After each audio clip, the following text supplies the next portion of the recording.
Martin, vous êtes rédac-chef chez Café du Trading, avec nous pour nous aider donc à affiner, affûter nos stratégies d'investissement sur 3 actifs que vous nous présentez donc désormais régulièrement. Le premier, c'est le Nasdaq qui, comme tous ses pairs américains, a flanché hier sur fond de révision à la baisse du rythme de baisse de taux directeur de la Réserve fédérale américaine en 2025. Est-ce que c'est le début d'une correction sur le Nasdaq selon vous ? Alors, c'est effectivement le début d'une belle correction. On va voir quand même ce qui va se passer parce qu'on voit que jusqu'à présent, le marché s'est arrêté sur le niveau de support à 21 200. Donc, on va voir ce qui va se passer, on va voir comment ça va continuer. Mais, attendez, j'entends un retour. Est-ce que c'est de mon côté ? Je ne sais pas. Ah voilà, c'est beaucoup mieux, pardon.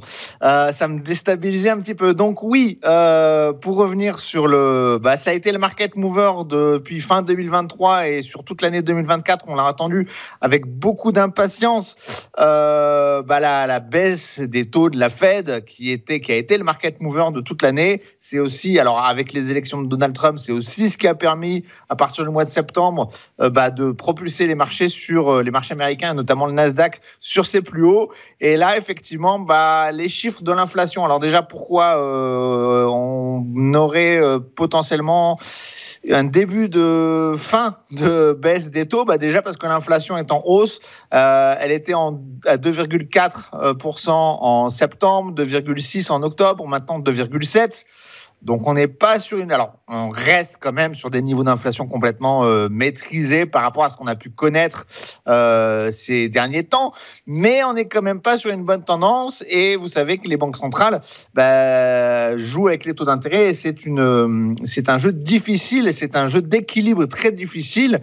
Et effectivement, Jérôme Powell a laissé sous-entendre qu'on pourrait avoir moins de baisse des taux en 2025 et en 2026. Donc, on avait anticipé.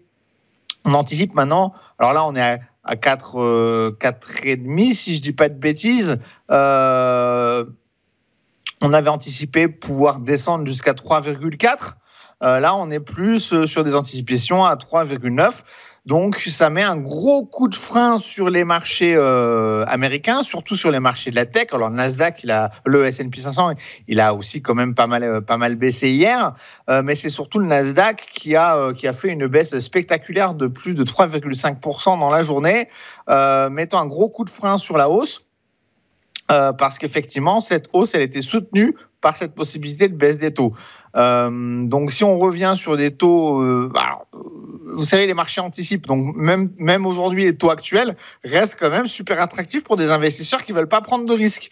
Donc, vous savez, c'est l'éternel cycle des marchés financiers. On baisse les taux et les marchés boursiers deviennent plus attractifs. On garde les taux élevés, puis les inverses. Alors, si les taux sont à 5 ou 5,5, comme ce qu'on a pu connaître, clairement, les investisseurs ne vont pas réfléchir trop longtemps et vont préférer avoir une importante part de leur liquidité sur des produits de dette.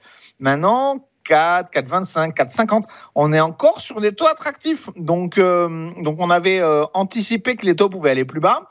Aujourd'hui, ça se concrétisera peut-être pas. Donc, il faut faire attention. On est aussi à la fin de l'année. C'est peut-être aussi un déclencheur pour les investisseurs pour prendre leurs bénéfices parce qu'on a fait quand même une très, très belle année. On est à plus 28% sur le Nasdaq, malgré la baisse. Donc on est quand même sur une très belle année. Donc, peut-être aussi qu'il y a des prises de bénéfices. En tout cas, ce qu'il va falloir surveiller d'un point de vue technique, c'est le petit support sur lequel on est en ce moment, sur lequel on s'est arrêté autour de 21 150, 21 200, on va dire en 21 100, dans cette zone-là. Encore une fois, on les trace sous forme de traits sur le graphique, mais c'est des zones qu'il faudrait tracer avec le pouce. Ensuite, le prochain niveau, ça va être 20 700 points. Et le niveau qui, moi, va être très important à suivre, ça va être les 20 000 points qui est à la fois un chiffre rond, un seuil psychologique et un niveau de support important. Donc, on va surveiller les supports. Si les supports tiennent, si le premier support tient, on pourrait repartir à la hausse. On va voir ce qui va se passer à l'ouverture des marchés. Est-ce qu'on va ouvrir avec un gap en dessous du support ou est-ce qu'on va ouvrir avec un gap au-dessus du support ? On va voir avec le recul, avec 24 heures de recul, comment les Américains vont vont anticiper les choses et comment le marché va ouvrir tout à l'heure.